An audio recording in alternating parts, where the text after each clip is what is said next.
اعوذ باللہ من الشیطان الرجیم بسم اللہ الرحمن الرحیم الحمدللہ رب العالمین الصلاۃ والسلام علی اشرف الانبیاء والمرسلین سیدنا و نبینا ابی القاسم محمد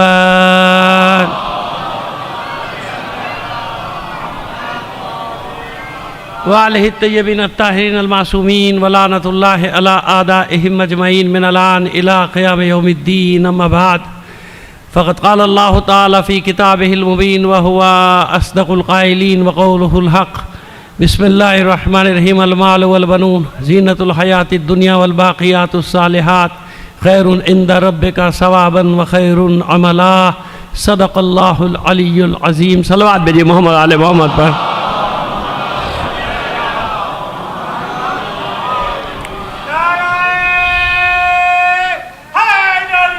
یا علی اللہم صلی علی محمد وعلی محمد وعلی۔ آپ سے درخواست کریں گے ماشاءاللہ جزاک اللہ واہ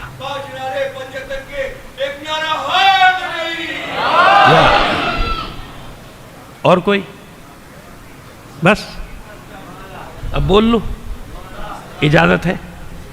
جزاک اللہ۔ آپ سے درخواست کریں گے تمام مرحومین جن کے نام لکھوائے گئے 7,500 وہ ان میں ہمارے شہدائے ملت کو بھی شامل کیجیے، خاص طور پر رہبر معظم اس صدی کا شہید خامس اس کو شامل کر کے ایک بار سورہ فاتحہ پڑھ کر بخش دیجیے۔ بسم اللہ۔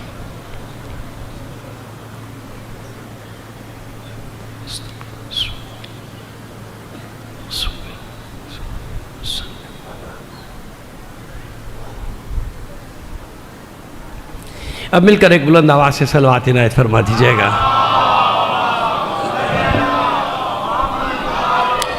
ایک گزارش کریں گے شروع میں ہی تاکہ مسئلہ حل ہو جائے، تھوڑا سا آپ حضرات تشریف لے آئیں گے آگے، مجھے آسانی ہو جائے گی بات کے، سمٹ کے بیٹھیں گے اچھا لگے گا، تھوڑا سا ایک ہی بار زحمت کر لیجئے، تھوڑا سا میری خاطر آگے آ جائیے، ذرا سا بلند آواز سے ایک صلوات بھیجتے ہوئے آگے بڑھائیے محمد آل محمد۔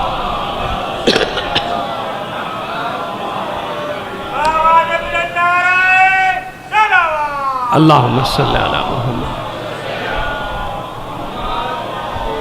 ایصال ثواب کی مجلس ظاہر مومنین نے اپنے اپنے مرحومین کو ایصال ثواب کی خواہش کا اظہار کیا اور اس میں شامل ہے ماشاءاللہ، اور ظاہر ہے کہ 7,500 بعض اوقات لوگ سوال کرتے ہیں ایک آدمی بھی ہوتا تو 7,500 ہوتے، لیکن میں جانتا ہوں کچھ لوگ باہر ہیں، باہر سے اپنے نام لکھوا دیتے ہیں، دوسرے شہروں سے لکھوا دیتے ہیں، دوسرے ممالک سے نام لکھوا دیتے ہیں، تو یہ سارے چیزیں شامل ہوتی ہیں، لیکن ماشاءاللہ خدا کا شکر ہے کہ اچھی خاصی تعداد میں آپ احباب یہاں موجود ہے۔ کوشش کریں گے اسی موضوع سے متعلق، باقی موضوعات تو آپ ماشاءاللہ مجھ سے بہتر انداز میں سارا سال سماعت فرماتے رہتے ہیں دوسروں سے، تو یہ اسی موضوع کے مطابق کہ ایصال ثواب ہے کیا، کیوں کرتے، کیونکہ اکثر لوگ یہ سوال کرتے ہیں کسی معصوم نے کیا، کسی امام نے کیا، ہے نا، یہ سوال ہے، یاد رکھیے گا۔ ہمارے یہاں بھی بڑے بڑے پیدا ہو گئے نا ماشاءاللہ، پہلے باہر والوں کی کیا کمی تھی، اپنے اندر بھی ماشاءاللہ ایک طبقہ پیدا ہو گیا ہے، اس کے ذہن میں بھی یا اس سرے چلے گئے یا اس سرے چلے گئے، یا پتہ نہیں کیا کیا شامل کر دیا جو شامل نہیں کرنا چاہیے تھا، اور یا سب کچھ ہی نکال دیا جو ہونا چاہیے وہ بھی نکال رہے ہیں۔ یہ مسئلہ ہو گیا نا، یہ بڑے مسائل ہو گئے، اور بھی محرم آنے والا ہے، پھر یہ سارے موضوعات شروع ہو جاتے ہیں۔ پہلی محرم سے لوگوں کو چین نہیں آتا، اپنے بھی غیر بھی سارے لگے ہوئے سوشل میڈیا پہ سوال عجیب بات۔ آپ صبح سے شام تک تماشے دیکھا کرتے ہیں، کیا ہے یہ سارے سے؟ کہیں قرآن میں اس کا ذکر ہے، کہیں کوئی روایات ہیں، کہیں کوئی سیرت ائمہ طاہرین ہے نا، یہی چیزیں نا، ہم انہی چیزوں سے بتا سکتے ہیں نا۔ سوال یہی ہوتا ہے کہاں ہے بتائیے، قرآن میں ایصال ثواب کہاں ہے، روایات میں کہاں ہے یہ مناؤ یہ کرو یہ نہ کرو یہ کرو، کہاں ہے؟ سیرت میں کہاں ہے؟ کیوں نہیں منائے؟ کہاں سیرت میں ملتا ہے؟ دیکھیے بات کر لیتے ہیں کہ قرآن میں ہے کہ نہیں، حدیث میں ہے کہ نہیں، روایات میں ہے یا نہیں۔ الحمدللہ بہرحال اس محدود وقت میں، کیونکہ ظاہر ہے کہ اذان کا وقت بھی قریب آ جاتا ہے اس مجلس میں، اور ہم کوشش کریں کہ پہلے بیٹھ جائیں 6:15 آئے تھے کہ چلو 1 گھنٹہ سوا گھنٹہ مل جائے گا، لیکن نہیں، بہرحال کیا ہمیشہ یہی ہوتا ہے کہ آخر میں وقت کم بچتا ہے پڑھنے والے کے لیے۔ تو اب بہرحال کوشش کرتے ہیں کہ کیا مسئلہ ہے اس حال سے. پہلے قرآن سب سے پہلے مرحلے میں آتا ہے قرآن، کہ قرآن مجید میں اس پہ کوئی بات ہے، بات کریں گے. اور اگر قرآن مجید سے صاف اور واضح نہیں ملتا تو ہمارے پاس دوسرا سرچشمہ کیا ہوتا ہے؟ تو اس کے لیے ہم کیا کرتے ہیں؟ احادیث تلاش کرتے ہیں، روایات تلاش کرتے ہیں. مل گئی ٹھیک ہے، کیونکہ آپ جانتے ہیں کہ ہر مسئلے کی جزیات تو قرآن میں نہیں ہے نا. بھئی 6632 یا جتنی بھی آیات 6232 یا 38 آیات ہیں، تو ان میں جناب وہ کہاں سے آپ ہر مسئلے کی، نماز کی جزیات نہیں ہے، باقی تو چھوڑیے آپ. نماز کا ذکر ہے، قیام کا الگ ذکر ہے، رکوع کا الگ ذکر ہے، سجدے کا الگ ذکر ہے، خود اس کے ذکر کا بھی ذکر نہیں ہے. اذان ہے، اقامت ہے، کہاں ہے قرآن؟ اگر 6666 یا 36 یا 38 آیات کو بھی کر لیتے، ہر آیت میں اول تو ہے نہیں ہر مسئلہ. اگر ہر آیت کا بھی ایک مسئلہ رکھیں تو بس 6500 مسئلے بنے نا. تو مسئلے تو دنیا میں لاکھوں ہیں، مسئلے تو دنیا میں لاکھوں ہیں، اب تو کروڑوں ہو گئے مسئلے. اور قرآن کہتا ہے کہ ہر چیز کا جواب اس میں موجود ہے. لا رطب ولا یابس الا فی کتاب مبین. کوئی خشک و تر ایسا نہیں کہ جو اس قرآن میں ہم نے جمع نہ کر. ہر چیز کا جواب، ہر چیز کا جواب. اور یہ ہو نہیں سکتا کہ ہر چیز قرآن میں ہو اور جب اللہ نے اپنے رسول پر نازل کیا اسے تو کچھ دے دیا کچھ رکھ لیا. ایسا ہے کہیں کہ کچھ مطالب بتا دیے، کچھ بس آیات پڑھ لینا؟ نہیں بتائے. نہیں، اس کا مطلب کہ جو کچھ قرآن میں ہے وہ اس قرآن میں جو ہے وہ قلب رسول میں. اسی لیے وہ سورہ یاسین میں جو امام مبین ہے اس میں پریشان نہ ہوا کریں. امام مبین کی 3-4 تفسیریں سب صحیح ہیں. امام مبین قرآن کو بھی کہا گیا، امام مبین پیغمبر ختمی مرتبہ صلی اللہ علیہ وآلہ وسلم کو بھی کہا گیا، اور امام مبین خود امام معصوم کو بھی کہا گیا. لہذا پریشان نہ ہو، تینوں تفسیریں اور کوئی فرق نہیں، ان تینوں میں کوئی اختلاف نہیں ہے. سب میں مشترک معنی ہے، مشترک معنوی کہا جاتا ہے اس کو. مشترک معنوی ہے یہ. کتاب مبین سمجھ لیجئے تو جو کچھ کتاب مبین میں وہ کہاں ہے بھائی؟ وہ قلب رسول میں ہے کہ نہیں؟ جو کچھ قلب رسول میں ہے وہ ویسا کا ویسا، مثال نہیں دیتا، آپ سارا سال سنتے رہتے ہیں، ویسا کا ویسا مولا عارفان کی ذات میں منتقل ہوا کہ نہیں ہوا؟ ہوا نا. ابھی آنے والی ہے غدیر، بہت ساری دلیلیں آپ سن لیں گے، ہم سے بھی سب سے سن لیں گے، سب کا سب منتقل ہوا. ورنہ پھر وہی بات ہو جاتی کہ اگر کچھ دیا کچھ نہ دیا تو بھائی قیامت تک کے لیے پھر ہدایت کیسے ہوگی؟ مسئلہ تو ہر ایک پیش آئے گا. حتیٰ کہ صاروخ تک کا مسئلہ روایات میں موجود ہے. صاروخ سمجھتے ہیں نا؟ آج کل عربی میں صاروخ کہتے ہیں میزائل کو. کسے کہتے ہیں؟ میزائل. یہ جو میزائل چلتے ہیں اس کو کیا کہتے ہیں؟ ابھی بھی ان کے اخبارات پڑھیے، خبریں سے صاروخ ایرانی صاروخوں کا شور ہے ان کی جہاں. ایران نے اس پہ ہم نے پورے مسجد بھی پڑھی تھی لاہور میں. وہ انہیں کسی نے ماشاءاللہ چاہنے والوں نے وہ کلپ بھی بنا کے 14-15 منٹ کی نکال دی جس پہ ہم نے اس کی تشریح کی ہے. مولا کا پورا خطبہ اس کے اوپر موجود ہے، صاروخ کے اوپر. نام مولا نے لیا صاروخ کے. ایران اہل خراسان جو اسلحہ استعمال کریں گے اس کا نام ہوگا صاروخ. اس زمانے جب لوگ صاروخ کا معنی نہیں جانتے تھے، صاروخ کہا جاتا تھا کسی سخت چیز کو، ایسی چیز کو، خطرناک چیز کو. بہت عجیب معنی تھے صاروخ کے. یہ معنی نہیں تھا. امام نے اس زمانے میں استعمال کیا تھا کہ اہل خراسان کا جو اسلحہ ہوگا وہ صاروخ ہوگا، اور وہ ایسا ہوگا، وہ پہاڑ کی طرح بلند ہو کے میزائل بھی ایسے بڑے بڑے بلند جا رہے ہیں، ایسا ہوگا، یوں ہوگا، یوں ہوگا، اور جہاں پڑے گا ان کی ایسی کی تیسی کر دے گا. یہ میں نے کہا ایسی کی تیسی. صلوات بھیجیے محمد آل محمد پر. سمجھ میں آ رہی؟ یہ پورا ہے ہمارا موجود ہے، اس پہ ہم نے پڑھا. ہم صرف ایک بات سمجھانا چاہتے ہیں، یعنی قیامت تک کی خبریں مولا نے دی کہ نہیں دی؟ ہم دلیل دے رہے ہیں نا بھائی. یہ خطبہ آج کا تھوڑی مصر کا چھپا ہوا ہے، بیروت کا چھپا ہوا ہے، میرے پاس تو سن 60 کا چھپا ہوا ہے. آج کی بات تو نہیں. اس میں لفظ یہ استعمال کیا موسم ہے، صاروخ. بڑی تفصیلی بات ہے اس میں. آج کی پوری جنگ کا حال مولا نے لکھا ہے میرے بھائی. جس کی نہیں سمجھ میں آتا وہ سن لینا، یا الگ مجھے کوئی رکھ لینا. زندہ رہا تو پڑھ دوں گا پھر دوبارہ اس کے بعد پڑھ دوں گا. ہے میرے پاس وہ خطبہ مولا کا. نہج البلاغہ میں نہیں ہے، ویسے وہ اس خطبہ مستند موجود ہے. اچھا یہ بھی مسئلہ حل کر دیں کہ آپ کہیں گے نہج البلاغہ میں نہیں، کمال ہے. بھائی دیکھیے نہج البلاغہ میں سید شریف رضی نے ایک اصول طے کیا تھا کہ جس خطبے کی بھی ایسا نہیں، ان کے بعد تو 500-600 خطبے ہیں، لیکن ان میں سے انہوں نے صرف وہ دیا کہ جس پہ کوئی بھی سند میں ادھر ادھر کوئی جھول نہ ہو، کوئی کمی نہ ہو، اپنے حساب سے، کیونکہ ڈرتا ہے نا عالم، مجتہد ڈرتا ہے، ہم بے شک نہ ڈرتے ہوں اس کو برا بھلا کہتے ہوئے، وہ ڈرتا ہے، کیونکہ قیامت تک کے لیے ہدایت کی بات ہے نا، کوئی ایسی بات ہو گئی تو میرے گلے میں پڑ جائے گی، قیامت کے دن پھنس جاؤں گا۔ تو جس کی اسناد انہیں الف سے یہ تک صحیح ملی، وہ خطبے انہیں نے وہاں نقل کر دیے، باقی خطبے غلط تھوڑی ہیں، وہ خود کہہ رہے ہیں باقی غلط نہیں ہیں، لیکن میں نے یہ احتیاط کی۔ اب جب ان کے بعد باقی خطبوں کی بھی کچھ خطبوں کی سند مل گئی تو کچھ کی مل گئی، کچھ کی نہیں ملی، کچھ اہل سنت نے چھاپے خطبے مولا کا جو نہج البلاغہ میں، سمجھ میں آ رہی ہے بات؟ زمانے کی بات ہے نا، کس زمانے میں کیسا ماحول تھا۔ تو اب ایک بات سمجھ میں آئی کہ جو کچھ بھی قرآن مجید میں ہے وہ قلب رسول اور قلب رسول سے منتقل ہو رہا ہے قلب مولائے۔ اب یہ انتقال کا زمانہ یعنی منتقل ہونے کا زمانہ، یہ نہ سمجھے گا کہ یہاں ہو، میں یہ نہیں کہتا، یہ کہیں بھی ہوا، اللہ کے رسول نے جو کچھ بھی جیسا آتا تھا ویسے مجھے اللہ کا رسول منتقل کرتا تھا۔ وہ ایک علم کا باب تعلیم دیتے تھے، میں 1000 باب کھول لیتا تھا، سمجھ میں آ رہی ہے بات؟ اب میں یہ منتقل ہونے کا زمانہ یہ مجھے نہیں معلوم یہ کس جگہ کی بات ہو رہی ہے، جب نور خلق ہوا تھا جب کی بات ہے، بعد کی بات ہے، یہاں کی بات ہے، کیونکہ ایک چیز نے مجھے یہ پریشان کیا کہ اگر میں یہ مان لوں کہ یہ ابھی کا زمانہ ہے جو حضور مولا عارفان بات کریں کہ مکے میں بتایا یا مدینے میں بتایا، تو پھر وہ 13 رجب والی بات جو ہے نا وہ آڑے آ جاتی ہے کہ جب مولا عارفان آغوش میں آئے تھے اور رسول کی فرمائش پر قرآن کی بھی تلاوت کی تھی، توریت کی بھی، زبور کی بھی، انجیل کی بھی، صلوات بھیجیے محمد علیہ محمد، ہے نا، جس کو ہم علم لدنی کہتے ہیں، علم لے کر آئے تھے، اس لیے ہم بھی احتیاط کرتے۔ اب بات سمجھ میں اب آئی، یہ مقدمہ بن گیا، ہم نے زمین فراہم کر دی جو بات کرنے جا رہے ہیں۔ آئیے اس قرآن میں دیکھیں، سب سے پہلے سورہ حج، 2 آیتیں ہیں اس میں، ایک 32ویں ایک 36ویں۔ 32ویں آیت ذالک ومن یعظم شعائر اللہ فإنہا من تقوی القلوب، اس میں بہت مجالس آپ نے سنی، ہم بھی کبھی کبھی پڑھ دیتے ہیں سال میں ایک بار۔ ذالک ومن یعظم شعائر اللہ، اور جو لوگ بھی اللہ کی نشانیوں کو، علامات کو، شاعر اللہ کو عظمت دیتے ہیں، یعنی ان کی تعظیم کرتے ہیں، ان کا احترام کرتے ہیں، یہ کس کے سبب سے ہے؟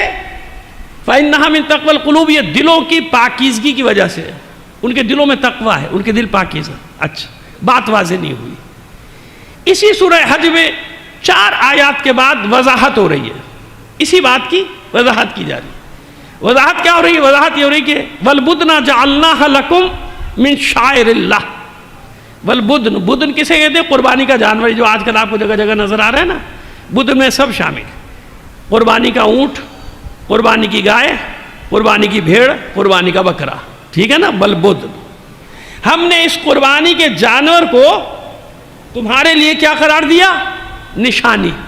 اچھا، یہ یاد رکھیے کہ شاعر اللہ کی الگ بحث ہے، اس کا میں سادہ سا ترجمہ کر رہا ہوں۔ شاعر اللہ کا اصل معنی یہ نہیں کہ نشانی، یعنی وہ بڑی تفصیل ہے اس کی، ورنہ آیات بھی تو اللہ کی نشانی ہے نا۔ شاعر اور آیات میں فرق ہے، یاد رکھیے گا۔ شاعر اللہ صرف بہترین چیزوں کے لیے استعمال ہوتا ہے، علامات، علم، جن سے اللہ کا علم حاصل ہو اسے کہتے ہیں شاعر اللہ۔ اور آیات عام ہے، یعنی شاعر خاص ہے، آیات عام ہے۔ تلک آیات اللہ، زلزلہ آ گیا آیات اللہ ہے نا، آیت اللہ کی نشانی ہے کہ نہیں ہے؟ یہ سیلاب آ گیا، طوفان آ گیا، کوئی قدرتی آفت آ گئی، اچھی چیز بھی آیت ہوتی ہے اور خراب نہیں کہیے بھائی، عبرت دلانے والی، عبرت انگیز چیز بھی کیا ہوتی ہے؟ اللہ کی آیت ہے۔ لیکن شاعر اللہ جو ہے وہ بالکل خاص ہے، وہ بہترین چیزیں جن سے انسان اللہ کی طرف پہنچتا ہے، علامات اللہ کہہ لیجئے آپ، شاعر اللہ کو علامات کہیں گے تو زیادہ بہتر ہوگا، لیکن بہرحال اب عام طور پہ کیونکہ نشانیاں کہا جاتا ہے تو میں بھی وہ نشانی کہہ رہا ہوں۔ وَالْبُدْنَ جَعَلْنَاهَا لَكُم مِّن شَعَائِرِ اللَّهِ، ہم نے اس قربانی کے جانور کو تمہارے لیے کیا قرار دیا؟ اپنی نشانی، شاعر اللہ قرار دیا۔ جب وہ شاعر اللہ ہے جانور تو اس کا حکم کیا ہے؟ جانور ہے بھائی، وہ انسان نہیں ہے۔ اس کے ایمان کو تلاش نہ کرنا، مسلمان ہے کہ مومن ہے کہ کیا ہے یہ، نہیں، وہ جانور ہے، ٹھیک ہے نا۔ قربانی کے جانور کو ہم نے تمہارے لیے نشانی قرار دے دیا. جب یہ شاعر اللہ بن گیا تو اس کا حکم کیا ہے؟ ذالکہ ومن یعظم شاعر اللہ، جو بھی شاعر اللہ ہیں ان کی تعظیم کرو.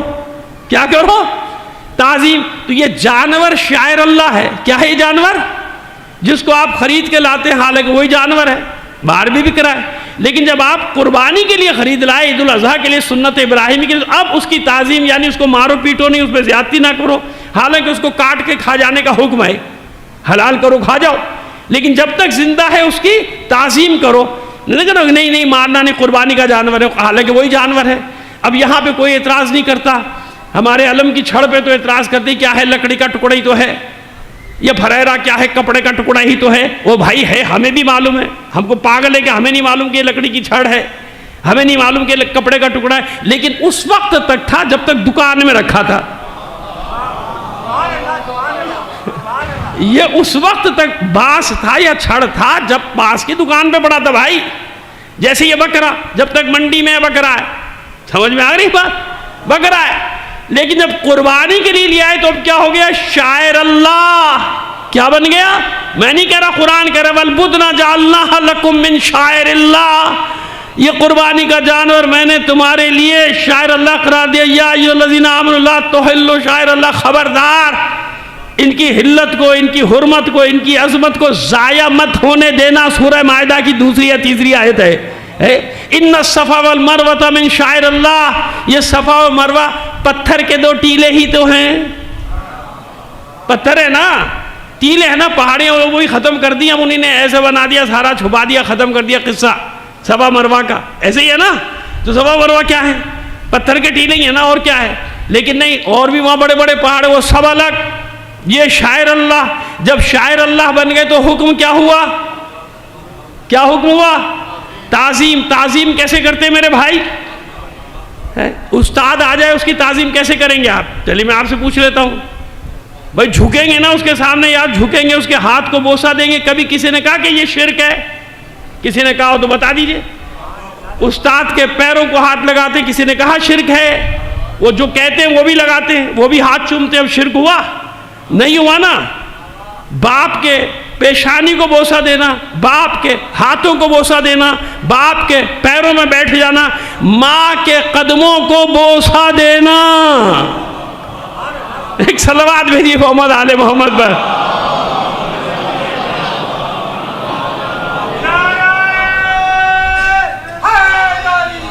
یار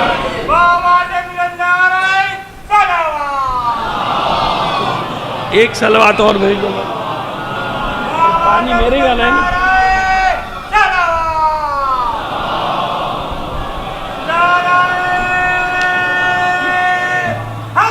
یہ ہٹا دے لگے بس. یا علی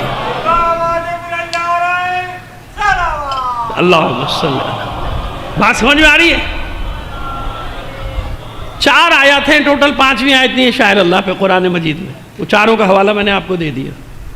2 سورہ حج، 1 سورہ مائدہ، 1 سورہ بقرہ. صفا مروہ شاعر اللہ ہیں. تو شاعر اللہ ہیں تو کیا کروں؟ ذالک ومن یعظم شاعر اللہ. جو بھی تعظیم کرے گا تو یہ دلوں کی پاکیزگی کی وجہ سے نہیں. جن کے دل پاکیزہ ہیں، جن کے دل صاف ہیں، جن کے دل تقوی سے بھرے ہوئے، صرف وہی شاعر اللہ کی تعظیم کریں گے، اور کوئی نہیں کرے گا.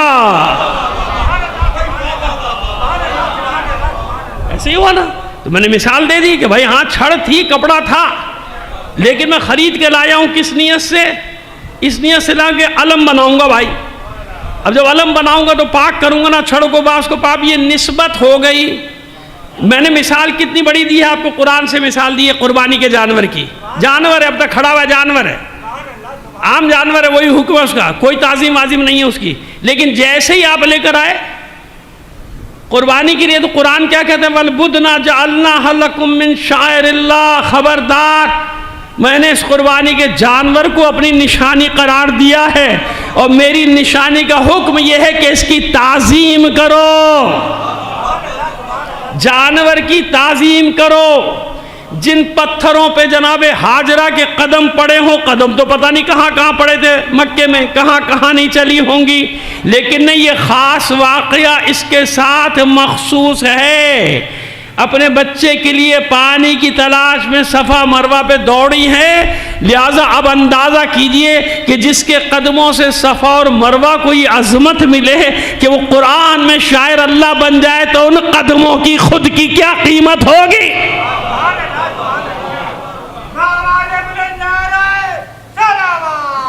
قدموں کا کیا مقام ہوگا؟ آئیے یہ ساری تمہیدوں سے جو نتیجہ دیں گے وہ بڑا مختصر سا سمجھ میں آ جائے گی ساری بات آپ کے۔ یہ کس کے حکم بیان ہو رہا ہے تعظیم کا؟ دو ہی مثالیں دی ہیں قرآن نے، ایک جمادات سے ایک حیوان سے، بس یاد رکھیے گا ان 4 آیات میں۔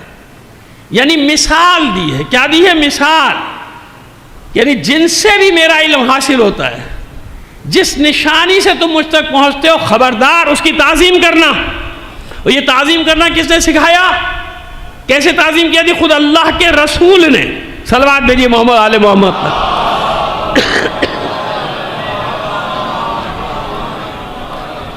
ناقے کے قدموں کی تعلیم سکھائی، تعظیم سکھائی، اپنے ناقے کے قدموں کی۔ کیسے؟ آئے تھے نا ہجرت کر کے، 3 دن رکے رہے قباء کے مقام پہ، وہ مسجد قباء، وہ واقعہ آپ سنتے تھے، میں ان کی تفصیل میں جانا چاہتا، سارا سال آپ سنتے ہیں، مولا کے انتظار میں ٹھہرے رہے۔ جب چلے ہیں تو پورا مدینہ 3 دن میں تیار ہو گیا تھا استقبال کے لیے نا، سارے سجاوٹ جو کرنا تھا اپنے حساب سے کر لیا۔ ہاں بس ایک چیز کی کمی تھی، آج والے لوگ نہیں تھے، ورنہ ڈھول تاشا باجا، ناچ گانا، رنگین کپڑے، دھوم دھڑاکا اور جمال و لڈیاں بھنگڑے یہ بھی ہوتے۔ افسوس کہ اس وقت یہ نہیں تھے، ورنہ ہم ان کو بتاتے کہ امام کا استقبال یا معصوم کا استقبال ہوتا کیسے۔ ڈیک بھی نہیں تھے، پاپ میوزک بھی نہیں تھا، اور ایسے ماشاءاللہ جوان حسین دوپٹے گلے میں ڈال کے جوان لڑکے ناچنے والے بھی نہیں تھے۔ کاش یہ بھی سب ہوتے، کتنے خوش ہوتے اللہ کے رسول، ہے نہیں؟ میں تو کہہ دیتا ہوں، اچھا لگے یا برا لگے، میں تو کہہ دیتا ہوں خدا کا خوف کر لو، اللہ کو مانو۔ شیعہ آبادیوں میں کیا تماشا مچایا ہے،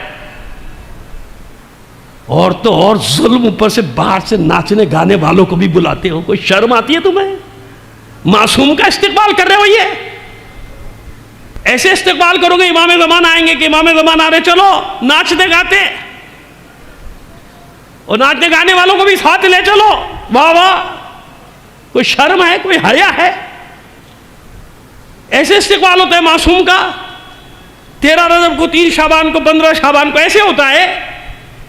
میں نے کہا نہ ہوئے، یہ مدینے میں مزہ آ جاتا ہے ایمان سے۔ صلوات بھیجیے محمد آل محمد پر۔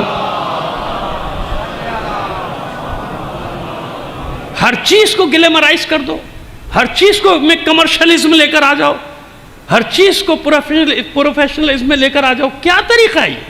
اور کوئی نہ کہے، بولے نہیں کوئی، او ہو ابھی پتہ نہیں آپ کو کیا سے کیا بنا دیا، بنا دو بھائی، میں تو عادی ہوں، مجھے تم کو پرواہ ہوتی ہی نہیں، جو تم کہو گے اس کا جواب انشاءاللہ یہیں سے دوتا ہوں، میں تو نہیں ڈرتا اڑتا کسی سے، جو مرضی کہنا ہے کہتے رہو، بڑی بڑی بکواسیں بھی کرتے، پتہ نہیں کیا کیا کیا کیا، سوشل میڈیا، موبائل ہے نا ہاتھ میں، لگے رہتے، اپنی عاقبت خراب کر رہے ہو، اپنی قبر کا ماحول خراب کر رہے ہو، اور کیا کر رہے ہو؟ صلوات بھیجیے محمد آل محمد پر۔ تو جناب پورا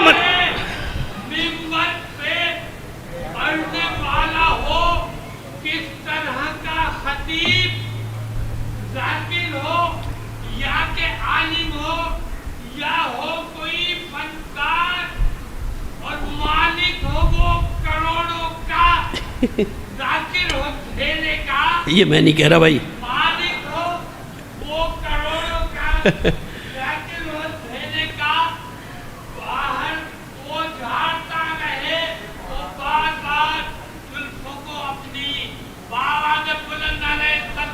اللہم صلی، یہ سب ٹھیک نہیں ہے، جو میں بات کر رہا ہوں میں اس کا میں ذمہ دار ہوں جو کروں، باقی یہ سب مجھے خود بھی اچھا نہیں لگتا، اس طرح سے مناسب نہیں ہے۔ ایک صلوات بھیجیے محمد آل محمد پر۔ ہم جو بات کریں وہ ایک بطور کلی بات کریں نا، ہر ایک پورے معاشرے کی بات کر رہے ہیں نا. اب کسی کو خواہ میں پوائنٹ آؤٹ کرنا، کسی پہ وہ کرنا، یہ چیزیں جب میں اپنے لیے اچھا نہیں سمجھتا تو میں دوسرے کے لیے بھی اچھا نہیں سمجھتا. ہاں جو میں بات کر رہا ہوں ٹھیک ہے، میں کھل کے بات کر رہا ہوں اور ایک معاشرے کی بات کر رہا ہوں. ایک صلوات بھیجیے محمد آل محمد پر. آئیے جناب، تو ٹھیک ہے، بس وہ سارا مدینہ تیار. اب ہر ایک کی خواہش ہے کہ حضور میرے یہاں ٹھہرے. ایسے ہی ہے نا بھائی، جو آئے گا میرے یہاں میں ہم جاتے ہیں کہ ہم جیسا گناہ گار چھوٹا سا انسان جاتا ہے کہ جو تو ادھر کئی لوگوں میں ہو رہا ہوتا ہے کہ مولانا میرے یہاں ٹھہریں گے، مولانا میرے یہاں ٹھہریں گے. خیر چلو خیر. تو اب بتائیے اللہ کا رسول آ رہا ہے. اچھا غریب آدمی تو آگے آ ہی نہیں رہا نا بیچارہ، اس کو تو پتہ ہے میرے اوقات کہاں ہے کہ میں اللہ کے رسول کو اپنے گھر مہمان کروں. اب بڑے بڑے جو سردار ہیں وہ آگے آگے، جیسے طریقہ ہوتا ہے کہ کوئی بڑی شخصیت آئے تو سب سے پہلے وہ جو بڑے لوگ ہوتے ہیں وہ سارے آگے آ جاتے ہیں، بھائی میں حاضر میں حاضر میں حاضر. تو اب حضور کے لیے تو سب برابر ہیں، کس کا دل توڑیں کس کا نہ توڑیں یہ تو نہیں ہو سکتا نا. تو حضور نے ناقے سے اتر کے ناقے کو چھوڑ دیا. ایسے ہی ہوا نا، ناقے کو چھوڑ دیا کہ بھائی آپس میں جھگڑا نہ کرو، بھائی جہاں میرا ناقہ جا کے ٹھہر جائے گا وہیں میں قیام کر لوں گا. اب یہ دیکھیے کتنا بہترین فیصلہ اللہ کے رسول کا، کتنا یعنی کسی کو غریب امیر اور کسی کی کوئی تفریق نہیں، کسی کو کوئی شکایت نہیں. وہ کسی سرمایہ دار کے گھر میں جا کے نہ رکا تو جناب اللہ کو ایک منصب دینا تھا اہل بیت کے چاہنے والوں کو. اور مزے کی بات یہ کہ میں نے تو بڑی مجلسیں پڑھی ہیں حضرت ابو ایوب انصاری پہ، وہ جو صحابہ کے شہدا ہونے کا دعوے دار کرتے ہیں ان کا نام بھی نہیں لیتے. اب آپ سمجھ جائیں کیوں نام نہیں لیتے. جابر ابن عبداللہ انصاری صحابی نام نہیں لیتے، ابو ذر صحابی نام نہیں لیتے، مقداس صحابی نام نہیں لیتے، عمار صحابی نام. تو اب جس کا نام نہ لے سمجھ لیں کہ وہ اللہ کے رسول کے اور اہل بیت کے کیسے جانثار صحابہ ہوں گے. صلوات بھیجیے محمد عالم. ہے نا ایسا؟ تو جناب ابو ایوب انصاری کے گھر کے باہر بیچارے عام سے آدمی، غریب سے آدمی، نہ اوپر سرمایہ دو بڑے کوئی بات. لیکن راستے میں جو ہو رہا تھا وہ بتا رہا ہوں آپ، کیا پورے مدینہ کو معلوم ہو گیا کہ بھائی یہ جہاں ٹھہر جائے گی تو سارے اس کے قدموں کو دیکھ رہے ہیں، سارے اس کے. اب وہ شرک ہو گیا نا بھائی. تو ارے اللہ کے رسول کو چھوڑ دیا، ناقے کے چکر میں لگے ہوئے، یہاں ٹھہر جائے یہاں ٹھہر جائے ادھر ٹھہر جائے، سب کی توجہ ناقے کے قدموں پہ ہے. اور میں چشم تصور سے دکھاتا بھی ہوں لوگوں کو کہ لے بھائی کوئی جلیبیاں لا رہا ہوگا، کوئی کچھ لا رہا ہوگا، کھلاؤ یار اس کو، یہاں رک جائے. خدمت کر رہے ہیں کہ یہاں اس کے قدم رکے، یہاں اس کے قدم رکے، جہاں اس کے قدم ٹھہریں گے تو ہونا چاہتے یہ کیا شرک ہو رہا ہے. رسول کو چھوڑ دیا، ناقے کے چکر میں لگ گئے ہو، ناقے قدموں کے پیچھے دوڑ رہے ہو. لیکن ایسے کوئی آیت، ایسی کوئی روایت جہاں مذمت کی گئی ہو نہیں. اللہ بھی جانتا ہے، اللہ کا رسول بھی جانتا ہے کہ ناقے کے قدموں سے جو محبت کا اظہار ہو رہا ہے یہ کسی نسبت کی وجہ سے ہو رہا ہے.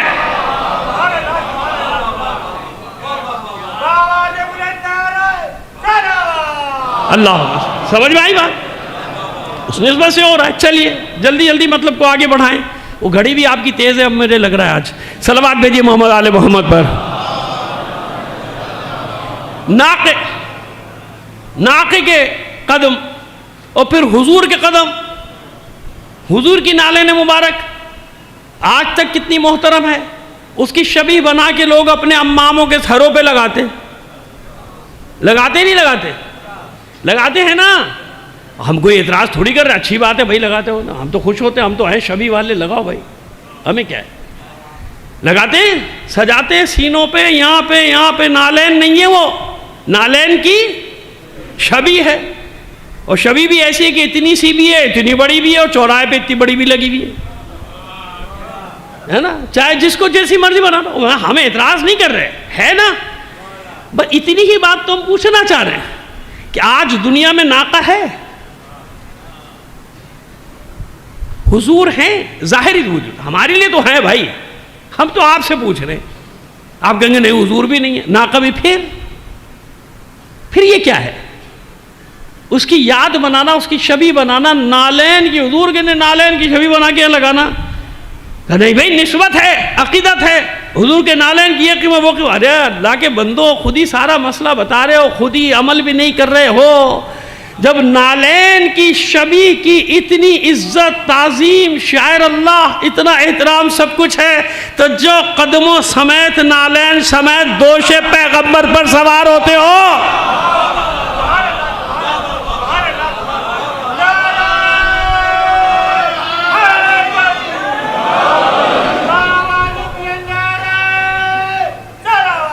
اللہم صلی، عقل کے دشمنوں، عقل کے اندھو، جو نالین سمیت سوار ہیں دوش پیغمبر پر، ان کے ذکر سے اتنی چڑ، اتنا بغض کہ نہیں، ان کا نام کہیں نہ آ جائے، علی حسن حسین نہ آ جائے، وہ بے فکر رہو، اس کے بغیر تمہاری جان چھٹتی بھی نہیں ہے، بے فکر ہو جاؤ۔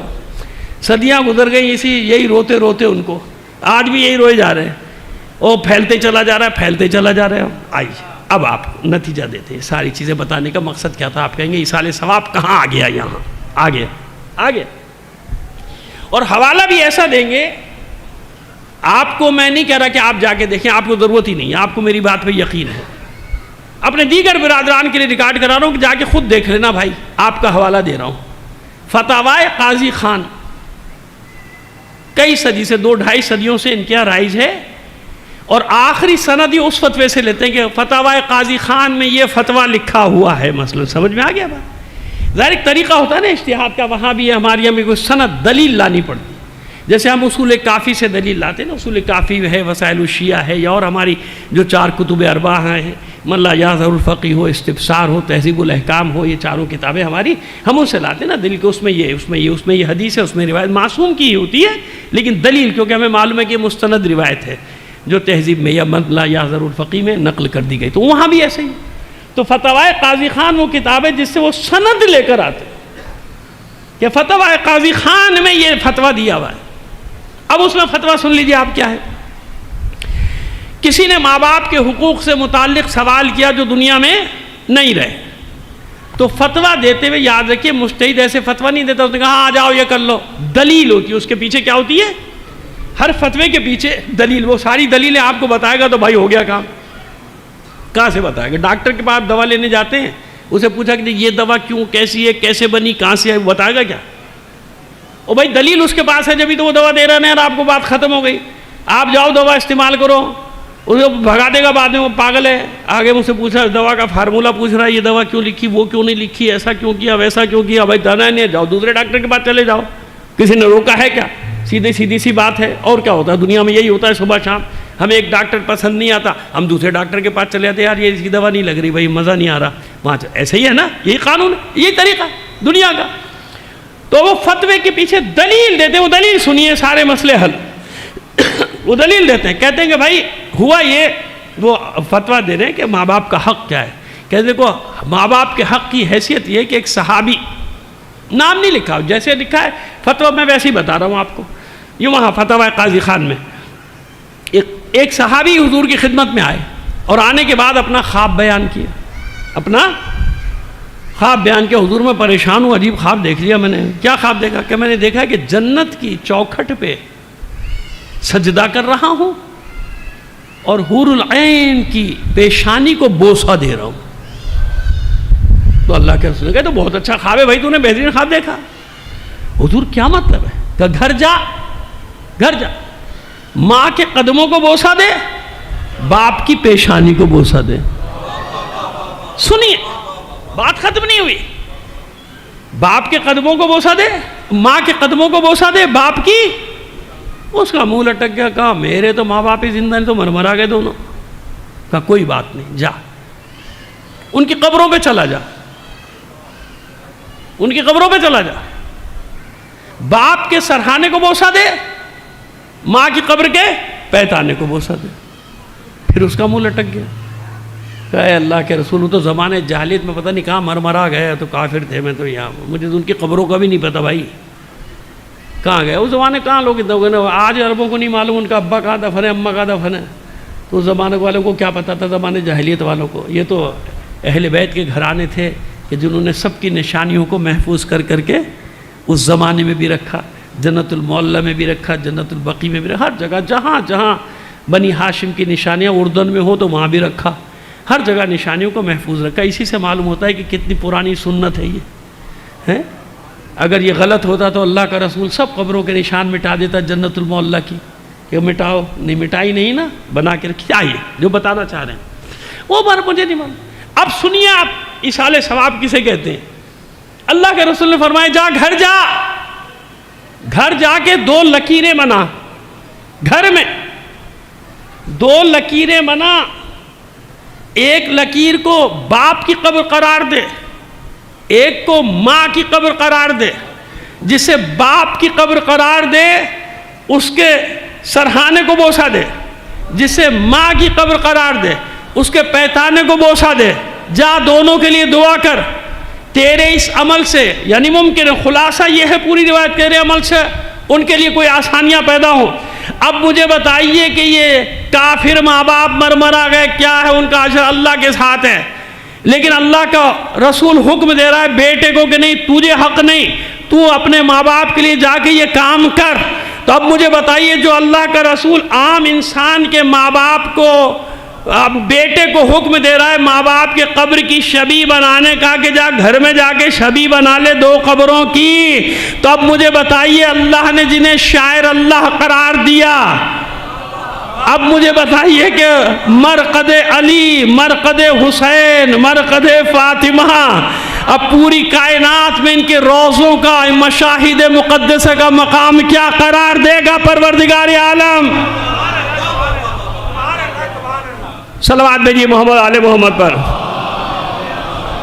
بات واضح ہو گئی؟ بات واضح ہوئی؟ چلیے اور دلیل لے دیں۔ یہ دلیل وہاں سے تھی، اب اپنے لیے بھی سن لیجیے آپ کہ کہاں کہاں یہ تمام چیزیں میسر ہیں۔ جناب حمزہ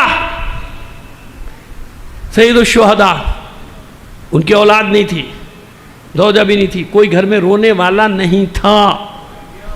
اگر زوجہ تھی بھی مجھے نہیں معلوم، کیونکہ میں نے یہ پڑھا کہ زوجہ بھی نہیں تھی، لیکن چلو اس زمانے 2-3 بیویاں ہوتی تھیں، کوئی تھا بھی تو کوئی پرسہ دینے والا نہیں تھا، کیونکہ احد کے بعد سب اپنے اپنے کو رو رہے تھے، سب اپنے اپنے شہیدوں کو رو رہے تھے، کوہرام مچا ہوا تھا پورے مدینے میں۔ تو اللہ کے رسول کے چہرے پہ افسردگی آ گئی، کیا میرے چچا کا ماتم کرنے والا کوئی نہیں؟ یہ آپ نے بھی لکھا ہے حضور، آپ نے، جن کے لیے سب بدعت ہے وہ بھی لکھتے رہے، آپ نے بھی لکھا ہے، آپ لوگوں نے، کہ حضور نے کہا کہ میرے چچا کا ماتم کرنے والا کوئی نہیں۔ تو مدینے کے لوگوں نے اپنے شہیدوں کو چھوڑا، گھروں کو چھوڑا، ساری عورتیں مرد چلی گئیں جناب سید الشہداء حمزہ کے گھر، جناب حمزہ سید الشہداء کے گھر پہنچ گئی، وہ جا کے جناب حمزہ کا ماتم کیا۔ رسول خوش ہوئے، کہہ دیتے نا بدعت ہے، وہ چلے گئے دنیا سے، اب کیا کر رہے ہو؟ اس کا مطلب یہ ہوا کہ مرنے والوں کی یاد منانے کا حکم اللہ نے دیا ہے، نہیں تو قرآن کی پھر آیت مجھے یاد آ گئی، کیا ارشاد ہے اس پہ آپ سارا سال مجھے سنتے، میں آدھی آیت پڑھ دیتا ہوں، چلیے سارے سے فَلَا تَقُلْ لَهُمَا اُفٍّ وَلَا تَنْهَرْهُمَا وَقُلْ لَهُمَا قَوْلًا كَرِيمًا وَاخْفِضْ لَهُمَا جُنَاحَ الذُّلِّ مِنَ الرَّحْمَةِ وَقُلْ رَبِّ ارْحَمْهُمَا كَمَا رَبَّيَانِي صَغِيرًا۔ یہاں زندہ مردے کی بات نہیں ہے بھائی، ہمیشہ اپنے ماں باپ کے لیے دعا کرتے رہو، رب ارحمہما کما ربیانی صغیرا۔ کوئی بدبودار مولوی بھی نہیں کہہ سکتا کہ یہ زندوں کے لیے گا، نہیں، زندہ ہو یا نہیں ہو، دنیا سے جا چکے ہو، ان کے لیے دعائیں کرتے رہو۔ تو یہ اللہ حکم دے رہا ہے کہ اپنے مرحومین کو یاد رکھو، بھولو نہیں۔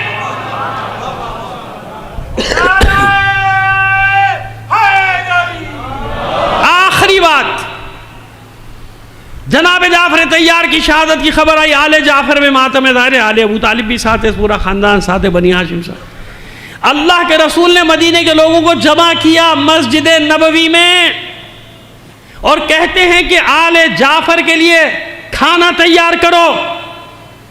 وہ ماتم میں بیٹھے ہوئے جعفر کے، ان کے یہاں گریہ ازاری ہو رہی ہے، ماتم ہو رہا ہے، لہذا وہاں کھانا نہیں پکے گا جب تک وہاں یہ عزاداری ہو رہی ہے، تم لوگ کھانا پکا پکا کے وہاں پہنچاتے رہو۔ اور میرے بھائی تجھے کیا چاہیے؟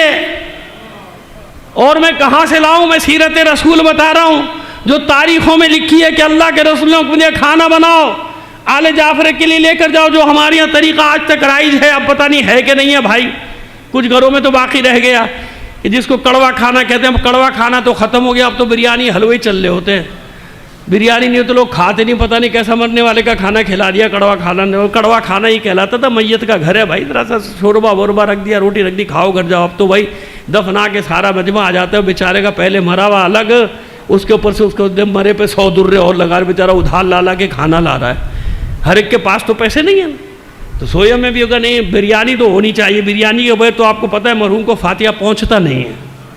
ثواب پہنچانے کے لیے ضروری ہے کہ کم سے کم بریانی ہونی چاہیے، میٹھا ہوگا تو فاتحہ اور بھی اچھا پہنچے گا ماشاءاللہ۔ صلوات بھیجیے محمد آل محمد پر۔ بس میں نے ختم۔ اس لیے جب حکم دیا عزاداری کا، اس لیے ہر امام عزاداری کا حکم دے کر گیا۔ آج 5ویں امام کی شہادت کی تاریخ ہے، اور شہادت ہے اور نزدیک ہے کس کی؟ جناب مسلم کی۔ ایسے ہی ہے نا؟ آپ کو ایک واقعہ بتاتے ہیں، جب آپ مسموم کر دیے گئے، یعنی جب آپ کو زہر دے دیا گیا، تو ہر امام ایک عجیب قدر مشترک میں نے دیکھی مقاتل میں، کہ آخر وقت میں اس زہر ایسا ہوتا تھا کہ پانی حلق سے اتر نہیں سکتا تھا۔ یعنی ایسا لگتا ہے کہ ہر امام ایک شباہت پیدا کر رہا تھا شہادت کے وقت حسین کی پیاس کو یاد کرنے کے لیے، ہر امام۔ اور باب الحوائج کے لیے تو یہاں تک ہے کہ 2 شب و روز آپ تڑپتے رہے تھے، ایسا زہر تھا جس نے کاٹا تھا جگر کو۔ تو جب مسموم کر دیا گیا تھا 5ویں امام کو، پورے مدینے میں خبر ہو گئی تھی، تو آپ نے اپنے فرزند یعنی امام جعفر صادق کو بلایا، صادق آل محمد کو بلائے کہ میرے لال 800 درہم میں نے الگ کر دیے ہیں عزاداری کے لیے۔ ان 800 درہم سے ہر سال منی میں جمع کرنا، لوگوں کو ان کو واقعات بتانا اور عزاداری کروانا، سب سے اہم بات جو کر کے عزاداری کروانا۔ اور دیکھو ہمارے چاہنے والوں کو بھی ہمارا سلام کہہ دینا کہ کبھی بھی احکام الہی سے غافل مت ہونا۔ آج انہی معصومین کا نام لے کے ہم بھاگ جاتے ہیں نا عبادت سے، کہ ہمیں تو ضرورت ہی نہیں ہے، ہمیں کوئی کی ضرورت ہے۔ خاص طور پہ ہماری نئی نسل کو، بچوں کو جس انداز میں تباہ کیا جا رہا ہے، پروردگار جو ہماری نسلوں کو تباہ کرنے کے لیے آئے ہیں، اخلاقی طور پہ، عقیدتی طور پہ، معبود ان کے شر سے اس ملت کو، اس ملت کے بچوں کو محفوظ فرما دے۔ ہمارے بڑوں کو، بزرگوں کو بھی توفیق دے کہ وہ اپنے بچوں کو بچاؤ۔ تمہارے بزرگوں نے بڑی محنت سے وہاں صدیاں لگا کے اس بر صغیر میں عزاداری کو بنایا تھا بھائی، اس کا کیا تماشا بنانے جا رہے ہو؟ کو خدا کا خوف کر لو، کیا کرنے جا رہے ہو؟ کیا کیا ابھی اور مزید ہونا ہے؟ مجھے تو کچھ سمجھ میں نہیں آ رہا کہ کیا ہونے جا رہا ہے۔ ہمارے بچوں پر ہاتھ صاف کیا جا رہا ہے۔ ان بچوں کو بجائے ایک انقلابی شیعہ، ایک سرخ تشیع والا، ایک ایسا حزب اللہ شیعہ بناؤ۔ دیکھا ہے وہاں 9 کروڑ آدمی، مرد عورتیں بچے کس طرح میدان میں نکلے، وہ کتنی بڑی طاقتوں کے مقابلے میں کبھی سوچا ہے کہ بچہ تیار ہے، اس کو موت کا خوف نہیں ہے۔ وہ لبیک یا حسین لگا رہا ہے، سڑکوں پہ کھڑا ہوا، 70 دن ہو گئے ان کو سڑکوں پہ، گھروں میں نہیں جا رہے وہ کہ آؤ حملہ کرو مارو آؤ۔ ہمیں ایسی نسل چاہیے، امام زمانہ کو ایسے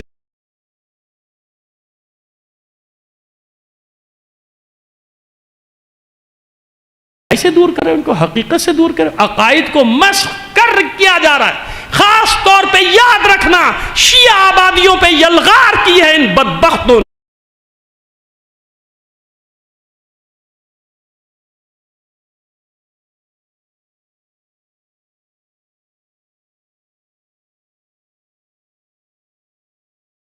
ہم تو بولتے ہیں بھائی ہمیں کوئی خوف نہیں، خدا کا شکر ہے الحمدللہ، اور نہ ہمیں کوئی پرواہ ہوتی ہے کسی کی، کوئی کیا کہے گا یا کیا کرے گا، ہم جانتے ہیں ہمیں ہماری ڈیوٹی کیا ہے، ہم اپنی ڈیوٹی کرتے ہیں۔ ایسا تو نہیں ہو سکتا کہ باطل ہی باطل ہو اور حق نہ ہو، ایسا اللہ کے قانون میں ہے ہی نہیں۔ اگر یہ جمہوری اسلامی دنیا کو معلوم ہی نہیں ہوتا کہ حق کہتے کسے، سمجھ گئے میری بات؟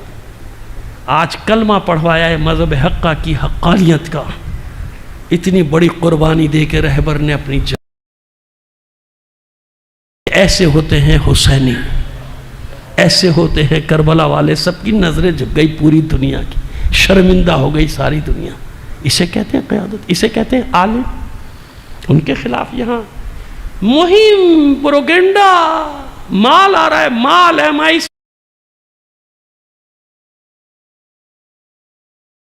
سب لگے ہوئے، پھینکے جاؤ، مال پھینکے جاؤ، اور کچھ نہیں ہوتا تم سے، اطمینان رکھو۔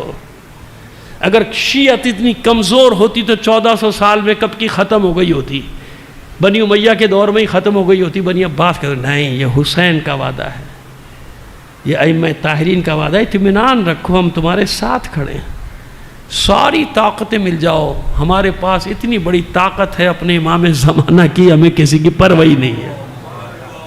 بس اب عرض کرو ایسا ہی ہو، جب ہوا چلتی ہے نا مخالفت کی تو پھر اچھے بھلے بہک جاتے ہیں، سارے نکل جاتے ہیں۔ کیا ہوا تھا مسلم کے ساتھ؟ 10,000 کم سے کم بتا رہا ہوں، 10,000 مسلح لوگ، ہتھیار سجائے، کھوت پہنے، زرہ بختر کے ساتھ، علم ہاتھوں میں، یعنی پرچم ہاتھوں میں، مسلم کے ساتھ نکلے تھے۔ دارالامارہ کا محاصرہ کر لیا تھا، کیا تھا یا نہیں؟ 10,000 سے زیادہ ہوں گے، میں کم سے کم بتا رہا ہوں، 10,000 لوگوں نے محاصرہ کیا، اور اندر کتنے؟ 50۔ ابن زیاد کے ساتھ دارالامارہ میں کتنے لوگ؟ 50۔ یوں کہیے کہ اسٹیبلشمنٹ 50، اور باہر عوام کی طاقت کتنی ہے؟ 10,000۔ کسے کہتے ہیں اسٹیبلشمنٹ؟ یہ دکھایا ابن زیاد نے، ان 50 اسٹیبلشمنٹ کے بندوں نے باہر گھسے، جانتے تھے کس کو کیسے ختم کرنا ہے، کس کو کیسے توڑنا ہے، کسی کو لالچ دیا، کسی کو تھیلیاں دی، کسی کو ڈرایا۔ 1 لاکھ کا لشکر آ رہا ہے شام سے، ابھی آیا نہیں، 1 لاکھ چھوڑے گا نہیں۔ اس نے اعلان کیا ہے مردوں کے بدلے تمہاری عورتوں کو ماروں گا، معاذ اللہ آج کی زبان میں کہوں تو تمہارے گھر کی خواتین کو اٹھا کے لے جاؤں گا، باپ کے بدلے بیٹے کو، بیٹے کے بدلے باپ کو۔ اب جو وہ 50 اسٹیبلشمنٹ کے 50 اور باہر مجمع ہے 10,000، دیکھا اپنے اسٹیبلشمنٹ کیسے کام کرتی ہے؟ آج بھی ایسے ہی کام کرتی ہے، آج بھی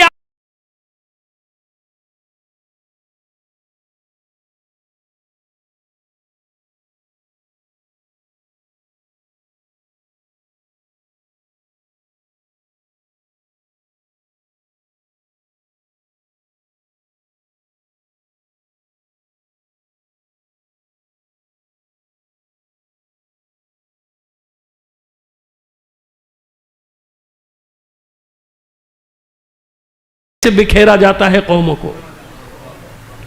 بکھر گئے، 10 15 لوگوں کی ٹولیاں بنا دی گئی الگ الگ، سارے خوش، مجھے بلاتے، انتظامیہ میرے ساتھ، انتظامیہ میرے سر پہ ہاتھ رکھ کے، تمہارے سر پہ ہاتھ رکھ کے پوری قوم کا بیڑا غرق کرتی ہے، وہ تم سے اپنی باتیں منواتی ہے، تم ہمارے اندر آ کے ان کی باتیں لے کر آتے ہو۔ کسی کی جرت نہیں ہوتی تھی جلوسوں میں گھس کے اپنے آرڈر بنوانے کی، تم یہاں تک نوبت لے آئے ہو۔ بہت سخت ہو گئی میری بات، لیکن کیا کروں، محرم سے پہلے ایسا کہنا پڑتا ہے، کچھ لوگ تو سمجھ جائیں۔ پس مسلم حسین کا سفیر، مجاہد عقیل کا بیٹا، اس قوم نے غداری کی، بے وفائی کی، اکیلا رہ گیا، بھاگ گئے سب۔ مائیں اپنے بچوں کو لے کر چلی گئی، بیویاں اپنے شوہروں کو لے کے چلی گئی، بہنیں اپنے بھائیوں لے کر چلی گئی، اولادیں اپنے باپ کو لے کے، چلو بابا چلو، تم کیوں اپنی جان خطرے میں ڈالو؟ جب امام حسین آئیں گے جب دیکھا جائے گا، جیسے آج کہتے ہیں امام زمانہ آئیں گے جب دیکھیں گے، سمجھ میں آئے؟ وہ بھی تو امام زمانہ ہے نا، حسین امام زمانہ ہے نا، حسین الزمانہ، جب آئیں گے جب دیکھیں گے، جب دیکھیں، ابھی چلو ابھی چلو ابھی چلو۔ 10,000 لوگ نکلے تھے نعرے لگاتے ہوئے، وقت پڑا تو مسلم کو سر چھپانے کی جگہ ہی نہیں مل رہی، گلیوں میں حسین کا یہ سفیر حسرت لیے گھوم رہا ہے کہ کوئی ایک آدمی بس اس لیے مل جائے کہ میں اپنے مولا حسین کی طرف روانہ کروں، مولا اس کوفے میں مت آنا۔ ان کی زبان کچھ اور، ان کا عمل کچھ اور، ان کے دل میں کچھ اور، ان کا بھروسہ نہ کرنا. ڈھونڈ رہا ہے کوئی مل جائے. کوئی دروازہ نہیں کھل رہا مسلم کے لیے. رات کا وقت ہے نا, مجلس نماز پڑھ کے نکلے تھے نا کوفے سے, جب آخری 10 آدمی بھی بھاگ گئے تھے, جب سجدہ شکر سے نماز کے سر اٹھایا تھا مسلم, تو کوئی بھی نہیں تھا, اکیلے مسلم. ان کو 10 نے بھی کہا ہم پھنس جائیں گے, ہم ساتھ ہیں مسلم کے, ہمیں پکڑ لیا جائے گا, بھاگو. تھک ہار کے مسلم ایک دروازے پر بیٹھ گئے. گھر والوں کو احساس ہوا کہ دروازے پہ کوئی بیٹھا ہے. اچھا, احساس بھی نہیں بلکہ دق الباب کیا مسلم نے. ایک مومنہ نے دروازہ کھولا, کچھ تھوڑا سا اوٹ سے کہا, کون ہے بھائی؟ کہ مومنہ پیاسا ہوں, تھوڑا سا پانی پلا دیں. اس نے پانی اندر سے دیا, پانی لیا, پیا. اس نے دروازہ بند کیا, لیکن احساس ہوا کہ پانی پی کے دروازے کی چوکھٹ پہ ہی بیٹھ گیا ہے. پھر جھانک کے کہا, بھائی زمانہ خراب ہے, پورا شوب ہے, چلا جا بھائی, تو میرے گھر سے تو چلا جا, کہیں اور چلا جا, کوئی ٹھکانہ نہیں, گھر چلا جا اپنے. مسلم کہتے ہیں جس کا کوئی گھر ہی نہ ہو وہ کہاں جائے؟ کہ بھائی تو ہے کون؟ کہ میں حسین کا سفیر مسلم ہوں. کوفے والوں نے میرے ساتھ دغا کی ہے, میرے ساتھ بے وفائی کی, میرے ہاتھ پہ بیعت کی, مجھے وفاداری کا یقین دلایا, میرے ساتھ لڑنے کا وعدہ کیا, میرے ساتھ چلنے کا وعدہ کیا, مجھے چھوڑ گئے سا. جلدی سے دروازہ کھولا اس مومنہ جس کا نام طوعہ ہے, اندر آ جائیے, اے فرزند عقیل آپ اندر آ جائیے, باہر تو آپ پکڑ لیے جائیں گے, میں آپ کو چھپا کے رکھوں گی, میرے گھر سے پتہ نہیں چلے گا, آپ یہاں رہیے, موقع ملتے ہی میں آپ کو یہاں سے نکالوں گی. کھانا وانا تیار کراتی ہے. بیٹا آپ دیکھیں نا گھروں کا ماحول کیا ہے, اولادیں آج بھی ایسے ہی کہیں کہیں ہوتا ہے کہ گھر میں بھی جاسوس بیٹھے ہوتے ہیں اندر ہی. یہ بیٹا اس کو پتہ چل گیا نا, اس نے چپکے سے جا کے دربار میں کہا, پہلے انعام دے پھر بتاؤں گا مسلم کہاں ہے. مفادات کے بس پلاٹ مل گیا, آج کی زبان میں کیا کہا جائے, پلاٹ مل گیا, پرمٹ مل گیا, لائسنس مل گیا. آہا کتنی بڑی کامیابی ہو گئی. ایک بچے کو ہی تو پکڑوایا اپنے مومن, اور کیا کیا ہے؟ ایک مومن کو ہی تو اندر کرایا ہے میں نے, اور کیا کر لیا؟ ایسا ہی ہوتا ہے نا, سن لو مجھ سے, اور کوئی نہیں کہ اتنی ہمت کرتا یہ ساری باتیں کرے گا آپ سے. بچے کو تو اندر کرایا, فائدہ کتنا بڑا ہو گیا. وہ چھڑا لیں گے بعد میں, ہم ہی جا کے چھڑا لیں گے. آج کل یہ بھی تو ہوتا ہے, خود ہی پکڑواؤ اور خود ہی چھڑواؤ, یہ بھی کھیل ہوتا ہے, یاد رکھنا. تو جناب اس نے جا کے مخبری کی, بس ابھی کھانے کا لقمہ اٹھایا تھا پہلا, دروازے پہ لشکر جمع ہو گیا, گھوڑوں کی ٹاپوں کی آواز. اس نے للکارا, مسلم باہر نکلا, ہم نے گھر کو دیکھ لیا. مسلم نے لقمہ کہتے ہوئے رکھا, انا للہ و انا الیہ راجعون. مومنہ گھبرا کے کہتی ہے, اے مسلم میرے پاس جگہ ہے, میں آپ کو ایسی جگہ پوشیدہ کر دوں گی, ایسے خفیہ راستے سے نکال دوں گی, اب نکل جائیں گے. مسکرائے مسلم, کہتے ہیں دیکھ اب تک انہیں معلوم نہیں تھا کہ میں کہاں ہوں, اس لیے میں چھپا ہوا تھا, لیکن دیکھ اب انہی نے مجھے للکارا ہے, للکارا ہے تو میں ہاشمی ہوں. یہ نہیں ہو سکتا کہ دشمن مجھے للکارے اور میں اس کی للکار کا جواب نہ دوں, چھپ جاؤں. شمشیر کو نیام سے بے نیام کیا اور دروازہ کھول کے باہر. اور جب علی کے شیر نے حملہ کیا تو جو 50 آئے تھے بھاگے, وہ کچھ قتل ہوئے کچھ زخمی ہوئے, بھاگے, پیغام بھیجیں اور بھیجو اور بھیجو, یہاں تک کہ 500 افراد. پھر بھی اکیلا مسلم قابو نہیں آتا تھا. ان ملعونوں نے ایک پورا نقشہ کھینچا, بنایا, سازش کی, حوض بنایا, اس کے بعد جھاڑ پھوس ڈال دیے. اور جب مسلم لڑتے لڑتے آگے بڑھے, اس کھڈے میں گرے, تو بے غیرتوں نے, ملعونوں نے, بزدلوں نے اوپر سے پتھر مارنے شروع کیے, تیر مارنے شروع کیے. اور جناب مسلم آواز دے رہے ہیں کہ اس طرح مجھے بزدلوں کی طرح نہ مارو, میرے ہاتھ میں تلوار دو, مجھے باہر نکالو, میں تم سے لڑنا چاہتا ہوں. اور جب باہر نکالا ہے تو اسی مجروح حالت میں رسیوں سے باندھ کے اسی کوفے کی گلیوں میں گھسیٹتے ہوئے لے. وہ کوفہ جس میں 10,000 کا لشکر ساتھ تھا, 18,000 نے بیعت کی تھی. وہ کوفہ کہ جو ایک ایک گھر کہتا تھا مسلم کو کہ آج آپ میرے مہمان بنے, آج آپ میرے مہمان بنے, سب اپنے کھڑکیوں, دروازوں سے, کوٹھوں سے دیکھ رہے ہیں کہ مسلم کو زخمی حالت میں گھسیٹ کر رسیوں سے باندھ کے لے جایا جا رہا ہے. ختم کیا میں نے, جب قتل کرنے کے لیے لے جا رہے ہیں, پانی مانگا تھا, پانی دیا گیا, جیسے ہی منہ سے لگایا خون کی قے ہو گئی. پھر چاہا، پھر خون کی قے، پھینک دیا. بس میری قسمت میں یہ پانی نہیں ہے. میں یہ کہتا ہوں کہ بس یہ شباہت پیدا ہونی تھی. ہمیشہ مسلم کو یہ دکھ رہتا کہ میں نے پانی پی لیا، میرا مولا حسین پیاسا قتل کیا گیا. عزاداران حسین، بس ایک جملہ کہوں گا، جب حسین تیروں سے، نیزوں سے، تبر سے شدید زخمی حالت میں تھے، مقاتل نے ایک لفظ لکھا ہے کہ حسین آواز دے رہے تھے الاتش الاتش الات. ظالموں، تم میں کوئی ہے جو فرزند رسول کو تھوڑا سا پانی پلا دے؟ اتنے پیاسے تھے حسین کہ بچی نے ذوالجناح کے گلے میں باہیں ڈال کر اپنی پیاس کا شکوہ نہیں کیا تھا، بلکہ ذوالجناح سے سوال کیا تھا، بابا کے ذوالجناح بس اتنا بتا دے، جب میرے بابا کے گلے پہ شمر کا خنجر چل رہا تھا، کسی ملعون نے میرے بابا کے گلے میں 2 بوند پانی کے بھی ٹپکائے تھے. الا لعنت اللہ علی القوم الظالمین وسیعلم الذین ظلموا ایا منقلب ینقلبون. بار الہ بحق محمد وآل محمد. ہمارے اس قلیل عمل کو قبول فرما لے.